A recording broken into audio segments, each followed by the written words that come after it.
Morning, welcome to the Community Voice. I'm Steve Gradick, your host. 2 days in a row, and nothing I can imagine that would bring me back 2 days in a row than the one and the only Harold Shedd. Good morning, Harold. Good morning. How are you, Steve? I'm doing fine. How you doing? Well, I'm doing really well for a senior citizen, you know. Yeah, me too. Yeah. I'm going to start off. I can't imagine anybody in our audience who doesn't know who Harold Shedd is, but I'm going to read just a little bit off your Wikipedia page. Ooh. Have you ever seen it? No, I haven't. Okay, well, it's okay. All right. James Harold Shedd is an American music industry executive and record producer, best known for his role as a producer of the country group Alabama, as well as Reba McEntire, Shania Twain, and Toby Keith. During his career, he has headed Mercury Records and Mercury's sister label, Polydor. He has the Harold Shedd Highway, Route 27 in Bremen, named after him. He was born November 8th, 1931, in his hometown of Bremen, Georgia, and began work there where he was a member of a local band and worked in radio for 14 years. Yes. As a DJ, engineer, sales manager, and finally station owner. That's generally how it works. You end up doing everything, not by choice. In 1972, he sold up and moved to Nashville, where by 1979 he was co-owner of the Music Mill recording studio. Harold and his business partner, Donnie Canada, built a new building in '82. He was instrumental in Alabama, the group Alabama, one of the first acts he worked with, being signed by RCA. The band's debut single, Tennessee River, was the first of Alabama's 21st consecutive #1 hits that he produced. He also produced albums for Roger Miller, Mel Tillis, Louise Mandrell, I liked her, Dobie Gray, K.T. Oslin, Glenn Campbell, and the great Willie Nelson. While Reba McEntire had top 10 singles, it was only with her collaboration with Shedd that she saw her first gold record, 1984's My Kind of Country album. 1988, Shedd joined Mercury Polygram Records Nashville, where over the next 6 years he oversaw the signing of Kentucky Headhunters, Shania Twain, Billy Ray Cyrus, and Toby Keith. In 1989, Shedd was inducted into the Georgia Music Hall of Fame. That's your Wikipedia page. All right. Yeah, so I don't know if you knew if you had one. Well, anyway, there's a lot there. We could do a 3 Well, some of it's true. I bet, that's true about Wikipedia. Yeah, but that's a different topic. That's all right. What we're here today for, not only just to visit, but you're being honored. And I've got the press release in front of me, and I'm going to, just so that I'm accurate, I'm going to read a little bit off of it because I don't want to mess up. And you are receiving an incredible honor. So this is the press release.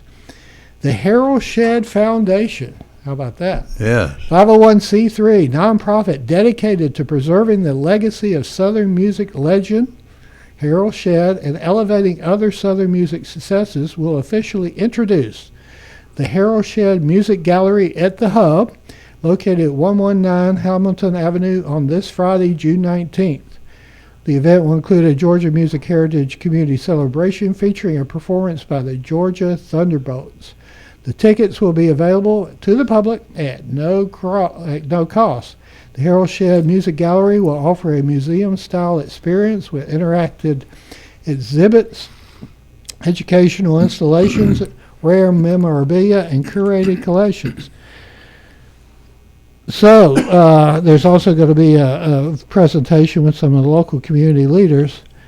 Well, how about that? A foundation has been created in your honor, and we're going to have the Harold Shedd Music Gallery at the Hub. So I guess the first question is, that's a pretty stiff, top-of-the-line honor. Well, it is, and I'm really appreciative of all of that, the recognition. And but all of that comes with the help of a lot of people, and one of them being you. I appreciate you serving on the board of directors. Well, it's my honor. Yeah. I think our greatest service was playing all those albums and all those songs over all these decades. Yeah. Well, we had our little, as they say, our 15 minutes, and yours was more like 15 days or 15 years. It was longer than most people have, I would but say so. I'm very fortunate, and I was able to find some interesting artists along the way, and Alabama being the first big artist. Where did you find them? Because I remember being told, I don't know if it was true, they were gospel before they were country, and they had come by my father's Southern Gospel station to perform Southern Gospel. And they're just over the line in what? It's not Center.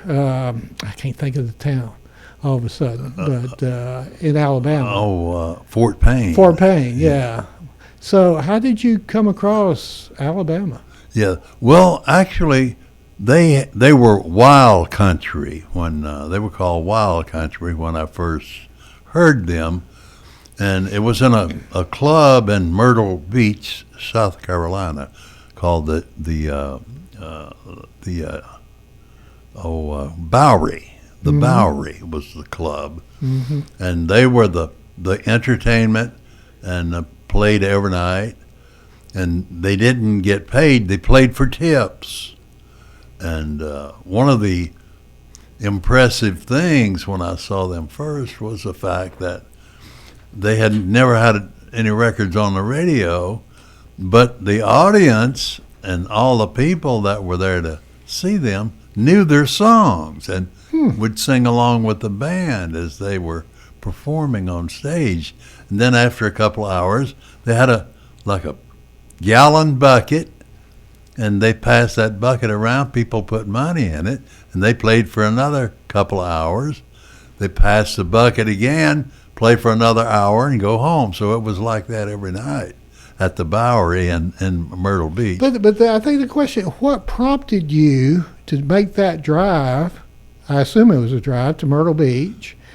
I mean, because you hadn't really heard them, but that's a pretty, that's a good drive. What kind of drove you to check out these new acts? Actually, Steve, it's an interesting story. At the time, there was a company in Nashville called Nationwide Sound, and they were distributors of records independently. For instance, like Alabama, a band or an artist, duet, whatever, if they made a record and they wanted to get it to radio, they had no major outlet for it. They couldn't get on a major label, so they could go to Nationwide Sound, and they would distribute this record and get it in to the top 25 markets that you need to be in, and that was happening with Alabama. They had a record on the charts on an independent label called I Want to Come Over. It's actually on the first album, and Joe and Betty Gibson, the people that owned and operated Nationwide Sound, I had become friends, and we talked a lot, and I had actually kind of segued from doing commercials into making records, recording independent people that could not get on a major deal or major label, and try to help them, pursue a career in recording. So that's really how I met Alabama. And Betty Gibson called me one day and told me about Alabama. Says, I think what you're doing, you might want to see this band. And they were working their record at radio. And so that's how I got to Myrtle Beach to see the band. We're gonna take a break in a minute, but at this Harold Shedd Music Gallery, we're gonna have a museum-style experience with interactive exhibits, educational installations, and rare memorabilia and curated collections. I assume that's mostly your stuff, your albums, your gold albums, et cetera, et cetera. All my memorabilia will be displayed, along with other artifacts from artists that I've worked with over the years, and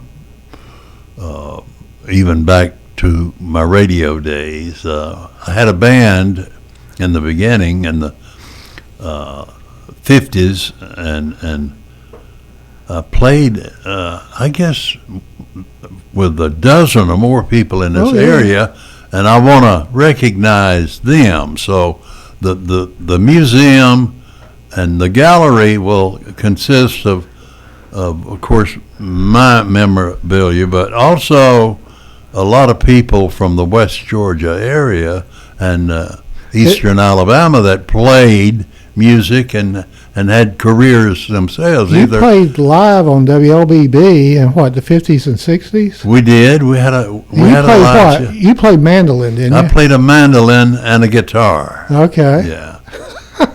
You got pictures of that. Do you have recordings of that? I got a recording of some of it. Okay, well, hopefully that'll be there then. Yeah. So you might not want to hear it. No, we can take what? Well, I have not a record. Let me qualify that. I have a cassette. We had, we were not at the stage of having a record at that time. We have some, but they're real rough. They're garage type records. So basically, this the gallery and the museum style experience will be reflective of your entire musical career. It will, and all the way back to the radio mid '50s. Right. Yeah, I started at WTLS in Tallahassee, Alabama. Okay, but then you came to Bremen. I did. For the radio station there. Yeah, when it first opened, I worked in Bremen for a short period of time, and then was hired to go to Talladega, Alabama, and the company I worked for built the second radio station in Talladega. We like to make fun of it and call it Talladega or something. I don't know. All right, I got plenty of titles for you. I'm going to pick them. Let's as we go to break. Our guest this morning is Harold Shedd, multi-platinum music producer. How about that? Oh, man. We'll be back with more after this. The World Language Scholar Journey at Oak Mountain Academy is designed to provide students with a clearly defined, curriculum-based track to acquire essential knowledge and skills for success in biliteracy fields of study. The successful completion of this journey provides colleges with a method to recognize a rigorous foreign language immersion experience for all students at Oak Mountain Academy. I'm Patrick Duran, head of school, inviting you to journey with us on the mountain. For more information, visit us at oakmountain.us. Discover your journey at OMA. Prepare, explore, and achieve. Consider the Mobius strip. Take a strip of paper, twist it, connect the ends. This connection forms a continuous loop. Seamless, infinite. That's how your healthcare should be too. At Tanner Health, the Mobius is our symbol and our promise, representing our continuum of care and our commitment that the services you need will be here for you always. We're not just changing healthcare, we're redefining it. See more at tanner.org.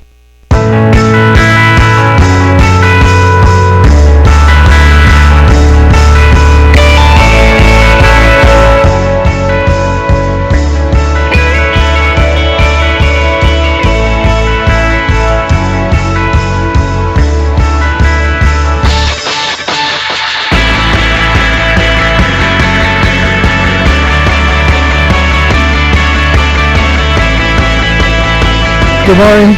Good morning. Welcome back to the Community Voice. We're very honored to have in studio Southern music legend. How about that? I got so many titles for you. Oh man, I don't know about that. How about just well, my favorite one. A farmer that happened to get into the music business. Well, my favorite one is Radio Guy Done Good. So there you go. Let's talk because I don't want to get too pressed for time and not address. We've got the Georgia Thunderbolts coming. And just tell us about them. They're going to be performing 6:30 p.m. this Friday evening, and we want everybody to come out. And it's free. It's free. You it's can't free, beat that. Free tickets. 'Cause it's worth a fortune, and it's free. It's hard to get a free ticket. It's hard to get a free anything. Yeah. Nothing's free. Yeah. But anyway, tell us about the Georgia Thunderbolts. The Georgia Thunderbolts are a southern rock band. They're a bunch of guys that do an incredible job, and they're produced and promoted and managed by Richard Young, who started originally the Kentucky Headhunters. The Headhunters, when I signed them to Mercury Records, consisted of two sets of brothers and a cousin. So it was two brothers, and a cousin, and that was the band. And but just like Alabama, you had to go after them, right? I had to, actually, to tell you the truth, I just saw them by chance. Oh, okay. I was at a Douglas Corner in Nashville, one of the local showcase clubs, and I went there to see. They have a thing called In the Round, and there'll be 3 or 4 guys that write and play and sing their own songs. So I had gone to view a guy that was starting to create some buzz in town, and at the end of his show, the Headhunters came through the front door, and I had 2 friends with me, Tom Long and Larry Shell, and Tom was familiar with the Headhunters because they had been previously named the Itchy Brothers, and I told my friend, I said, I want to stop and see this band, and I said, let's don't go yet, and let's stay and hear this band. But their music was very different at the time. It was very different. And didn't you have to fly to New York or somewhere to get them to sign? And they were like, we're not sure or something? No, that was to get a certain song released as a single. Okay. It was a creative disagreement. Is that what you call it? Yeah. Okay, I'm going to start using that. Yeah. I have plenty of those. Yeah. Well, I had plenty of them too. Yeah. Well, let me ask you about that, since we kind of mentioned it, because I want to stay on the gallery and everything. But you've dealt, with the biggest of the big musical giants, particularly in country. When you have a musical disagreement about how a song should be produced or sound or how you approach it, it's too nice, it's not fast enough, etc. How do you work it out? I would be terrified to tell any of these major stars that, I don't think that gets it. Yeah. Well, it can be a touchy situation, but I never had any. I had issues, but never anything really serious. Even with Alabama, we had discussions about certain things. But I'll give you a quick example of how we worked this out. Randy Owen wrote a song called "Lady Down on Love." She's a lady down on love. Yeah, I know the song. Yeah, and so when we started to record that song, I brought in 7 of Nashville's best players, and we started to work on the music track, and it for some reason never came together as good as the demo tape that Randy had done. So so I asked Randy, I said, look, this is not happening. I said, how do you do the song when you get the most response to it? He says, I just go out on stage with me and my guitar and an amplifier, and I sing it. I said, get in the studio, you and your guitar. So he did, and the initial track was Randy and his guitar. Then I added some drums and percussion, and backup vocals and strings, and that became the record. It was not a so that's what I've been listening to all these years. Yeah, it was not a very big production at all. Wow! But it's an incredible work of art, because the string arrangement on that particular record it's so good. You could take the vocal off and use it as an instrumental, and it's a beautiful sounding track. And Lady Down on Love then became a #1 record. We're going to take a break. We'll be back with more. We got about 10 minutes left. Let's use another title. Renowned music producer. How about that? Harold Shedd. Will we return after this? Former disc jockey. Yeah. The Entrepreneur Scholar Journey at Oak Mountain Academy is designed to provide students with a clearly defined curriculum-based track to acquire essential knowledge and skills for success in business and leadership. Critical areas include identifying entrepreneurial characteristics, selecting a value position, and business model development. I'm Patrick Uran, head of school, inviting you to journey with us on the mountain. For more information, visit us at oakmountain.us. Discover your journey at OMA. Prepare, explore, and achieve. Consider the Mobius strip. Take a strip of paper, twist it, connect the ends. This connection forms a continuous loop. Seamless, infinite. That's how your healthcare should be too. At Tanner Health, the Mobius is our symbol and our promise, representing our continuum of care and our commitment that the services you need will be here for you always. We're not just changing healthcare, we're redefining it. See more at tanner.org.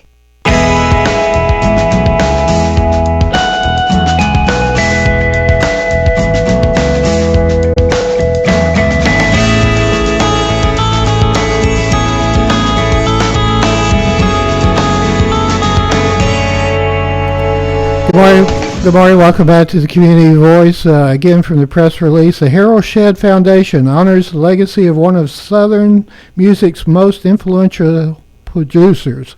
I can't talk. The foundation will partner with the city of Bremen and collaborate with local schools and organizations to promote educational programming. All right. The foundation also plans cross-promotional efforts with tourism boards and area businesses. Through storytelling, education, and the exhibits of the Harold Shedd Music Gallery, the foundation helps to ensure the next generation understands and preserves the sound of the South. And Joel, if you could put the sketch of the drawing rather, Bell Architects for the music gallery, which will have a little auditorium besides the exhibit area. It's going to have a theater with 96 seats. It's going to look really nice. It's got a mill facade. I mean, it looks really good. So you've got enough stuff to fill it up, right? I think so. I think you probably do. Yeah, I've got a lot of memorabilia. It'll be a beautiful place. Well, you had some of it displayed at the Milltown Music Hall. I did, and I spent a lot of times just walking through the halls looking at what was on the walls. Yeah. So, and we mentioned in the press release about tourism, there's going to be a lot of people come to Bremen just to experience this, particularly as we have different acts at the hub, Yes. that kind of thing. Yeah. I want to give it out in case I forget. Yeah, they're doing a great job with the hub. They're bringing in some interesting acts and entertainers. Before I forget, the website is HaroldSheddMusicGallery.com because we want everybody to be involved in this and to support the work of the foundation, and so that we can get this thing on the road and running strong. HaroldSheddMusicGallery.com. And this Friday night, 6:30, the Georgia Thunderbolts out of Rome, Georgia, will be there. Over the weekend I was watching something and they played a Toby Keith song, and it was just like it melted everybody. Everybody was just really moved by it. I mean, how long has it been since Toby's passed? It's been 2-3 years. It's been a year. It's been a year. Just to slightly. Tell us over a how year. you discovered him, or how did you come in contact with him? Toby. Well, I was on a flight from L.A. to back to Nashville. I had been to the Grammys, and I was flying back, and a flight attendant for American Airlines came up to me on the plane and asked me, my name, and I told her, and she said, I have a friend that sings, and I'd like for you to listen to him. I met him when I was in college, because he played the college circuit, and she was in school in New Mexico, and Toby was touring at the time. So she had one of his original demo tapes that had 5 songs on it. And I didn't know at the time that the tape had made its trip through Nashville to all the record companies. And somehow it didn't get to Mercury. So it's really a gift that you have in order to be able to hear something on a cassette tape and realize that's Toby Keith. Well, I guess that's what God gave me, It's Yeah. a gift. But I've always made those decisions right away. I never have to think about it for a week or two. Yeah. But anyway, long story short, so a lot of the labels, Toby was different in that it was country music, it was not traditional country. Mm-hmm. And he was an incredible songwriter. But someone at one of the major labels had told him that he couldn't write or sing, and he needed to go back to the oil fields in Oklahoma. Golly. So, but I heard the tape, and I viewed it differently. So I called the flight attendant and asked her where he was playing, and she told me in Oklahoma City. So I booked a flight the next day and went back to Oklahoma City to see Toby. And I saw him at a club called Chastain's. I remember the club. And his manager at the time was a guy named Fred Cortez. And we became really good friends during that time. And he owned the club that Toby was playing and was managing Toby. So when I heard the tape, I put it in my car when I got home from the flight, and I was just kind of blown away by the tape. And as it turned out, the tape had 3 number-1 records on it and 2 top 5. So it was not just a tape with some songs. It was a one one and done. It was a money tape. It was an album already. Yes, on yeah. cassette. That's amazing. Yeah, so. Well, we're going to have to wrap it up. So we want everybody to come out 6:30. Invite everybody to come out. It's going to be a good time. It's a great time. Yeah, it's going to be the Georgia Thunderbolts, torchbearers of Southern rock. T.J. Lyle, Zach Everett, Bristol Perry, Logan Talbert, and Riley Kuzort. So it should be a good time. It will be a great time. And it's free. And it's free. I know, and that's important. That'll be a better time. Yeah. You can't complain if it's free. So show up at 6:30 at the Hub in Bremen, and this is the kickoff celebration for the new Harold Shedd Foundation and the Harold Shedd Music Gallery at the Hub. It's going to be a marvelous addition to the great city of Bremen. Well, I want to thank you, Steve, and Colin and Joe and all the folks at the organization and the various stations and all the help and the publicity that you've given us. Thank you, Harold Shedd. Thank you for listening. Go out and make it a great day. You're in tune to WLBB Carrollton.